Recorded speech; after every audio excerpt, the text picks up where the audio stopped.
Ayan po, ang lakang lunch for today is veggie with 2 chicken feet. Ayan po ang aking lunch. Parang napaibig ako sa chicken feet, kaya ito, bumili ako ng chicken feet with veggie. Tara guys, let's eat! Kain tayo guys. Sarap.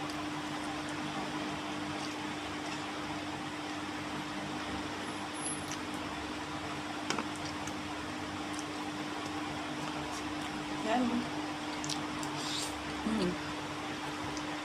Let's na rin po kayo. Kain na tayo. Media all.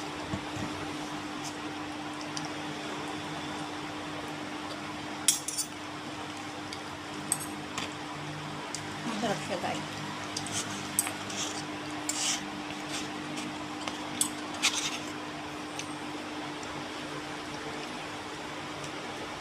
Ayan guys, bye-bye. Thank you for watching.